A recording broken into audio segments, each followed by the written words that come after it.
Do you want to become a talk show host? Do you have a great idea? Passionate World Talk Radio is currently looking for podcast hosts for our Internet Talk radio station. Please email us at pwrnetworkllc@gmail.com with your name, email address, cell phone number, and podcast topic. In return, you will receive a 3-minute intro on air to a live audience about your podcast. Remember, just email us your name, email address, and your podcast topic, and in return, you will receive a free 3-minute intro on the air. How cool is that? Welcome to Passionate World Talk Radio. Educate, enlighten, entertain. Well, hello and welcome to the Wine and Cheese program.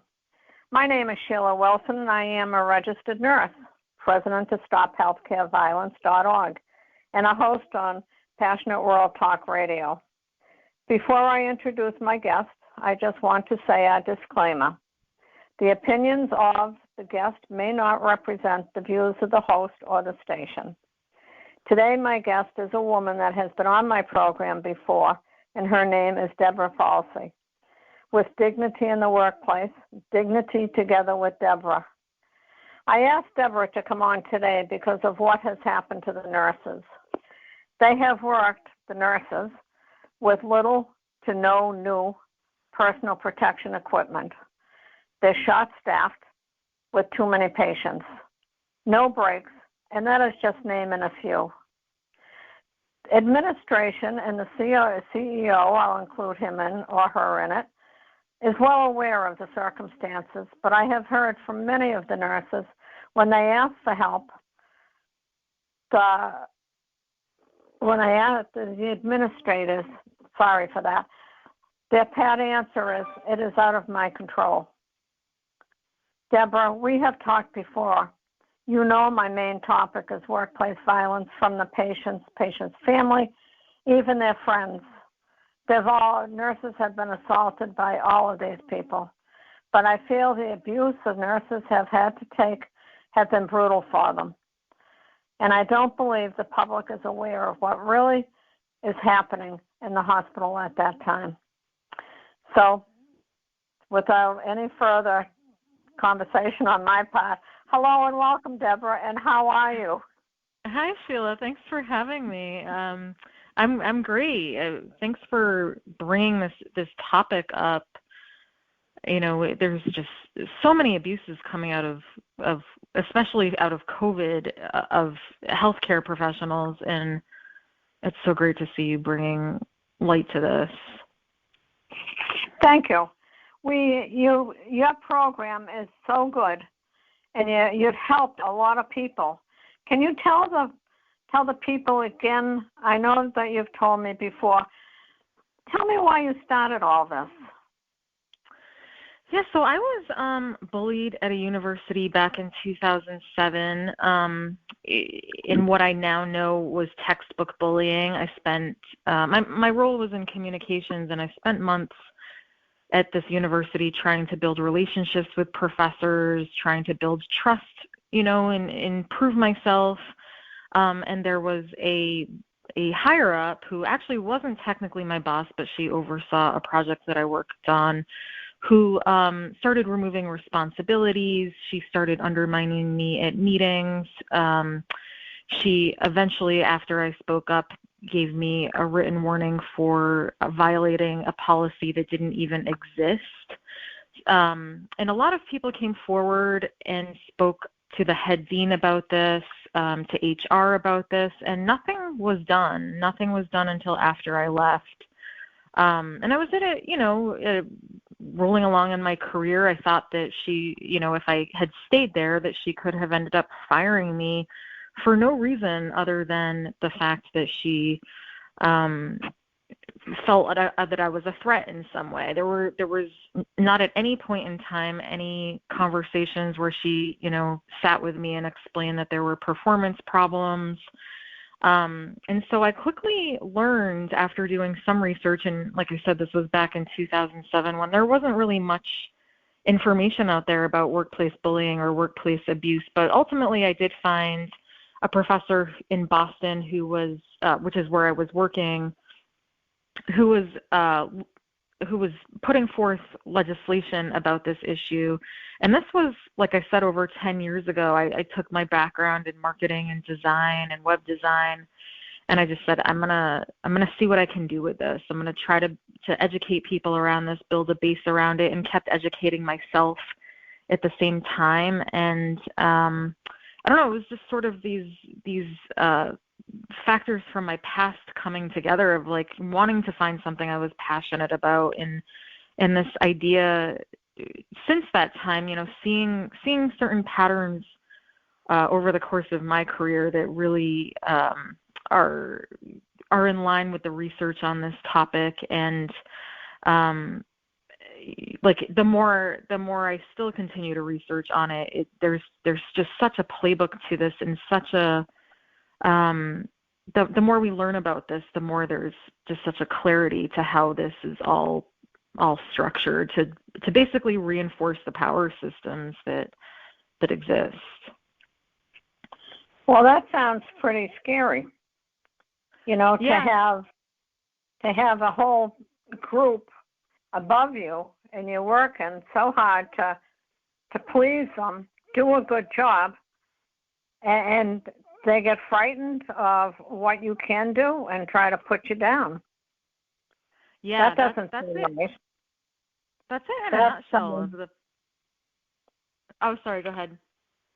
I had done a couple of. I belong to a couple of groups on Facebook, and I was asking a question, and the question was: during your time being the nurse working your shift, were you able to have a break to eat and use the facility, meaning the bathroom?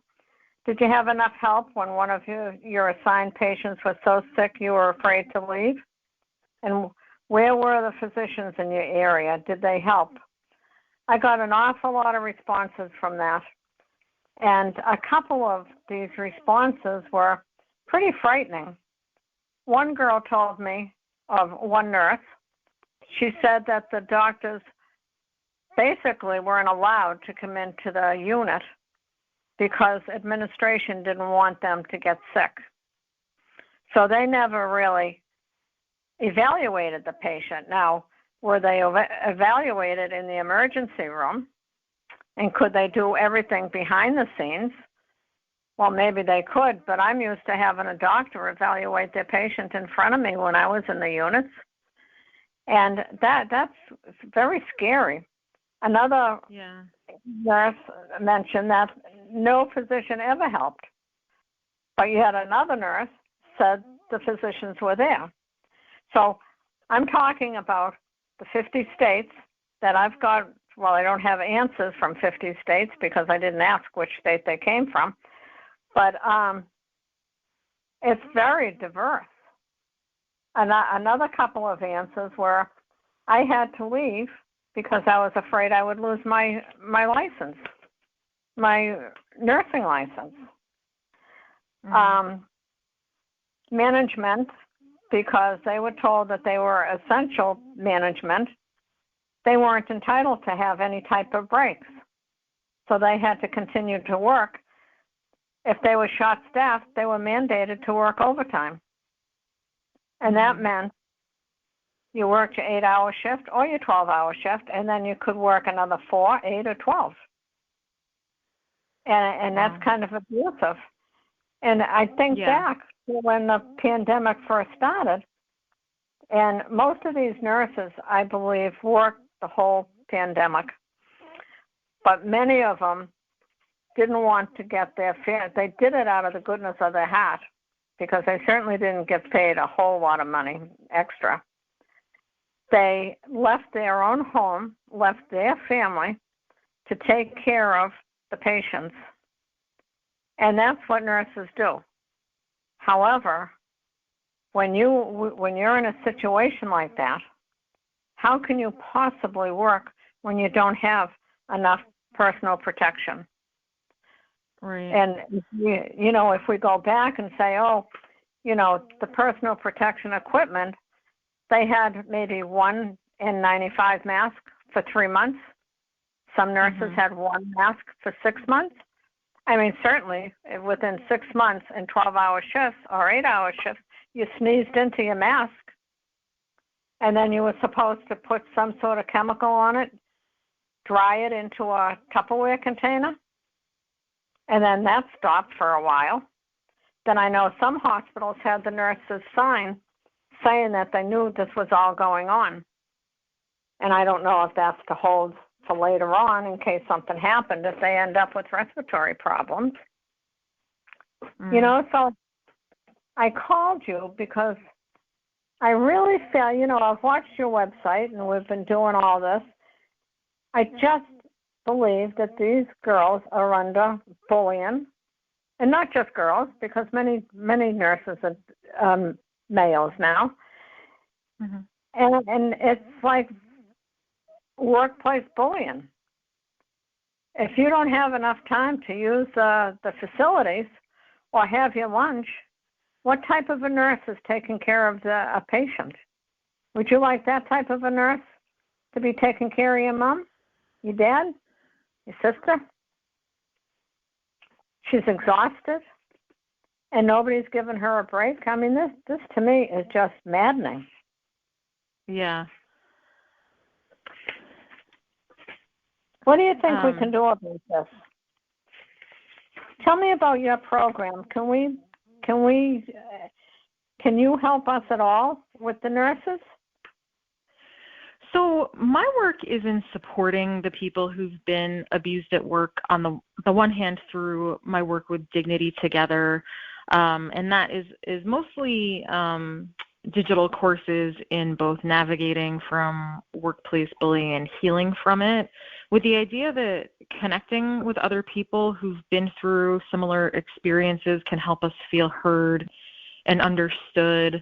So there's 2 different boot camps based on one on navigating and one on healing, and then there's some also other forms of support. There's free peer support groups on Zoom every Wednesday night at 7 p.m. Eastern Time.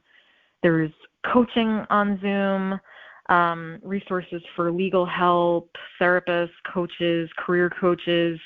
I'm also have an in-person and have had some virtual summits this year or during COVID called Redefine, and as well as a retreat coming up that, to put people in the same room, even if it's a virtual room, to have conversations about what's happening, of navigating the abuse, of healing from it, but also dealing with, other issues that crop up. The last summit that we had was more about the oppressive culture in general that supports the type of abuse that's going on, whether that's the culture in general because of basically the failure of discrimination law, to the work cultures and the higher-ups who are allowed to do as they please with no accountability.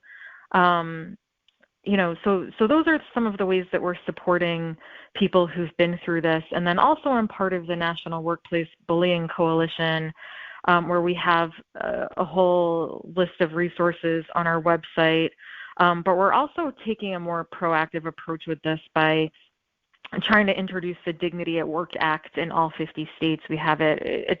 It's relatively new, about a year and a half old, and we have it introduced in Massachusetts and Rhode Island with state teams growing all across the country, active teams in about 10 other states or so. And we're really trying to switch the dynamic so that, a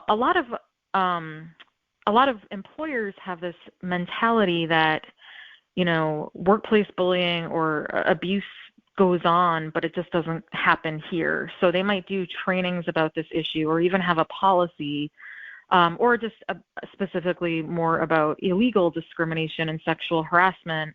And then when people go to make a complaint about this, thinking that they're their employer's values align with, the idea that workers deserve dignity and, that they should be in a fair and safe workplace, they often do what they can to vilify the person complaining and try to push them out just to simply avoid legal liability.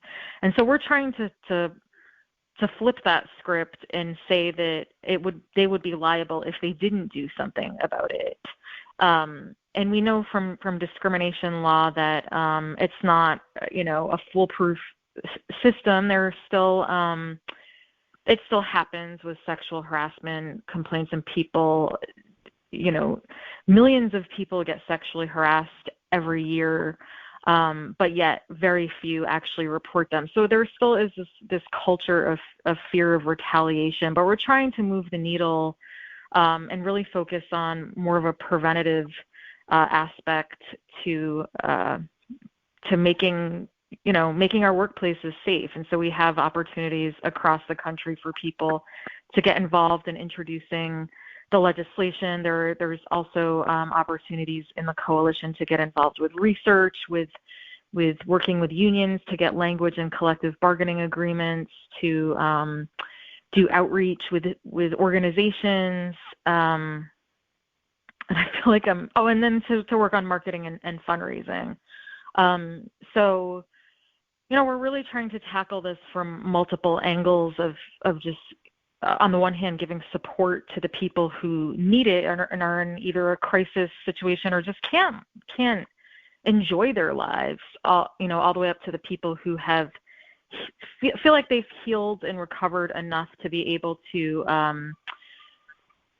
get involved with the legislation and sort of pay it forward kind of thing of, let's prevent this from happening to somebody else. Right. Now, that really sounds great. And some of the nurses that I have spoken to have told me, I don't think it was just personally telling me, but they've ended up with gastric ulcers. They have worried all weekend because they had to do something that was relating to their job, and they didn't know quite how to handle it.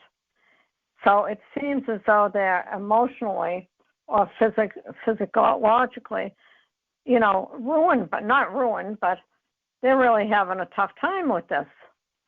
Mm-hmm. And so I think, with your program, I think this would be really, really good for the nurses to get involved with this and know that they're not the only people out there that are getting abused by the workplace. Would that be the right term?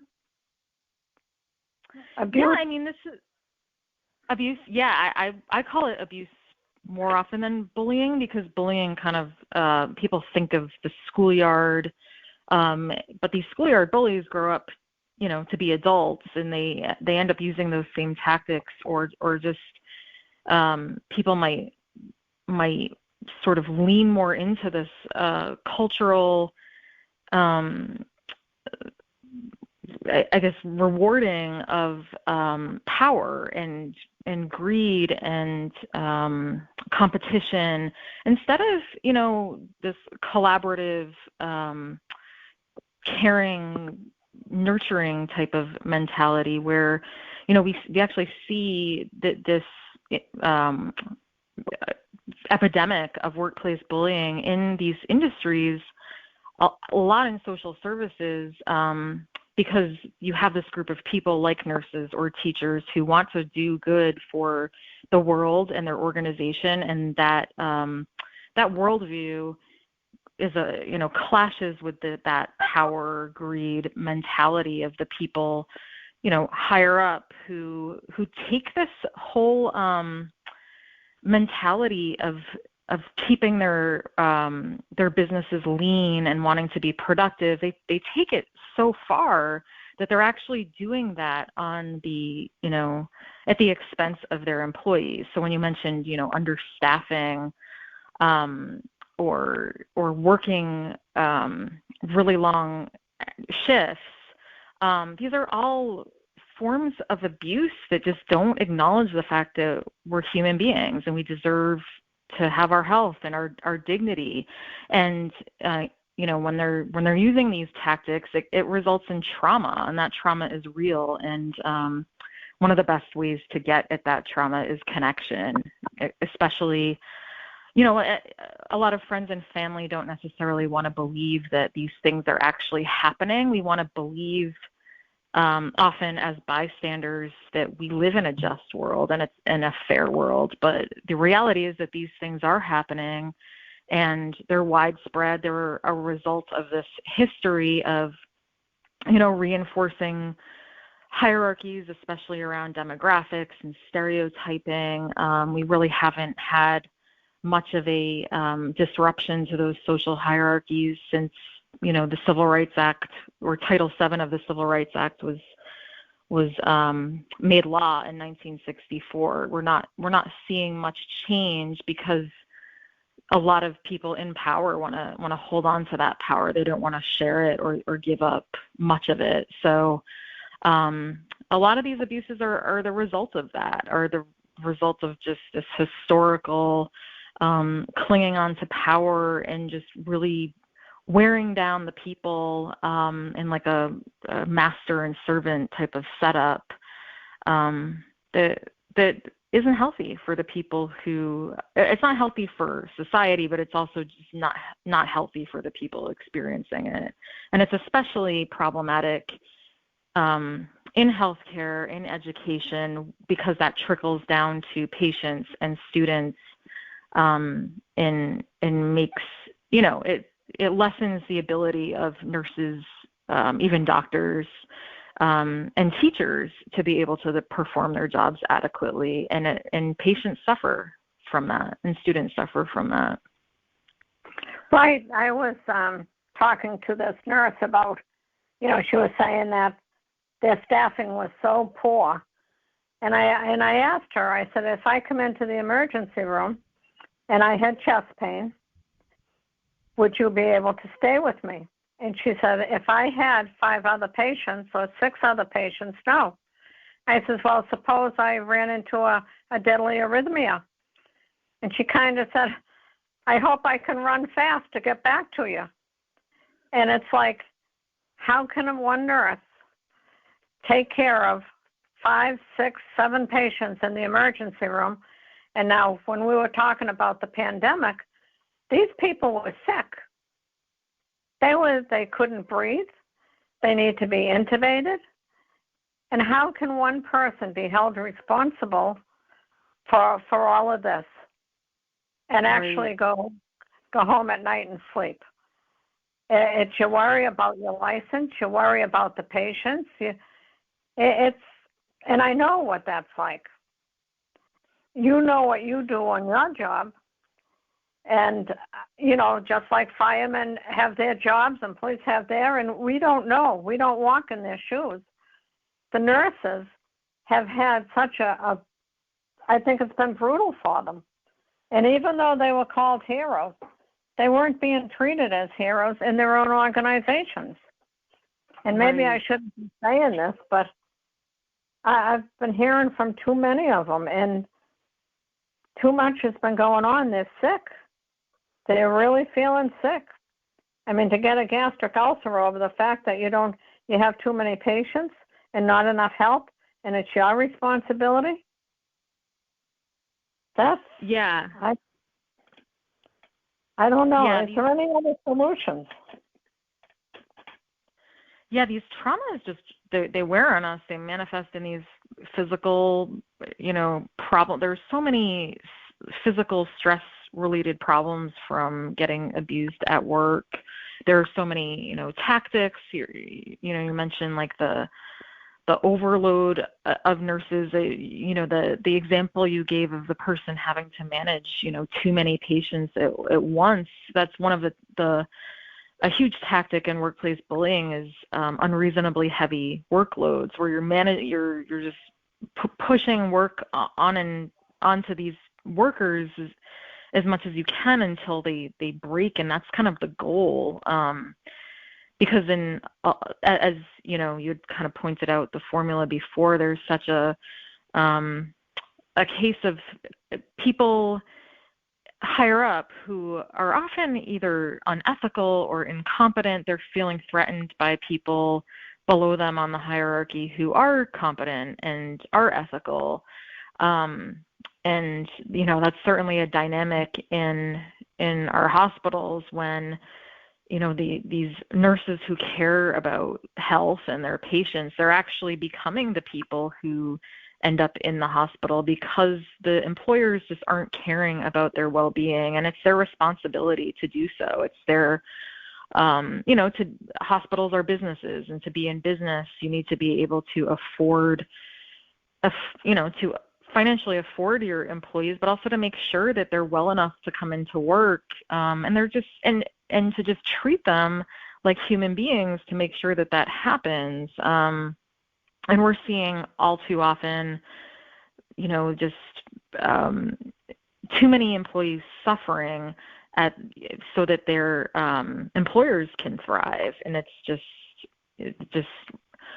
really an abuse of the system, an abuse of the hierarchy, an abuse of employees, and the only people that end up benefiting in the end are the employers. That's exactly how I feel, because I've talked to so many nurses, and they give me the same story. And working through the pandemic and doing as much as they did do, I mean, they went to work and they cared for all of these patients. And now it's absolutely crazy because there's no staff. And what's going to happen to health staff? And, you know, when you walk into the hospital, it's full, and who's going to take care of you while you're in there if the nurses aren't well enough to go back? Yeah. But I guess that's the subject for another day, Deborah. It's kind of tough, and I really appreciate you coming on. And sure. Do you have anything else to say? You want to give out some resources so that if anybody wanted to get in touch with you?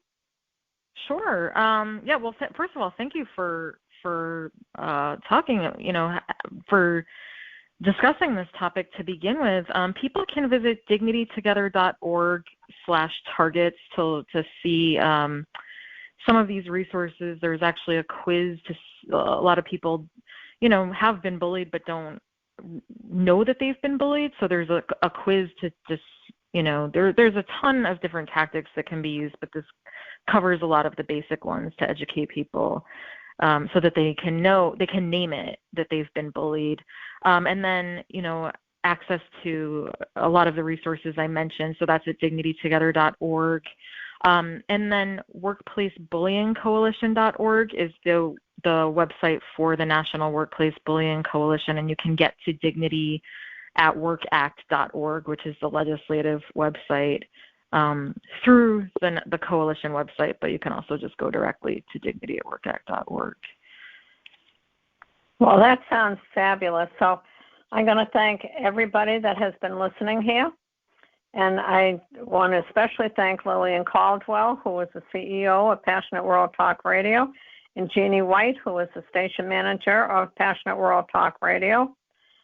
And Deborah, thank you. It has been an honor to have you back on the show again and to help me through this frustration I have of being a nurse and knowing what it's truly like being out there in the workforce, and to know that there's somebody somewhere that's going to help. So I will thank you. Thank you, Sheila. I appreciate it. And I will say goodbye. Okay. Thanks so much for having me. Thank you. Do you want to become a talk show host? Do you have a great idea? Passionate World Talk Radio is currently looking for podcast hosts for our Internet Talk radio station. Please email us at pwrnetworkllc@gmail.com with your name, email address, cell phone number, and podcast topic. In return, you will receive a 3-minute intro on air to a live audience about your podcast. Remember, just email us your name, email address, and your podcast topic, and in return, you will receive a free 3-minute intro on the air. How cool is that? Thank you for listening to Passionate World Talk Radio. You can listen to this program all over again by going over to https://passionateworldtalkradio.com. You can also hear it on Spotify, Spreaker, Amazon Alexa, AMFM247.com every Tuesday evening between 8 and 9 p.m. YouTube, Facebook Live, LinkedIn, and all the other podcast directories one can find on the internet.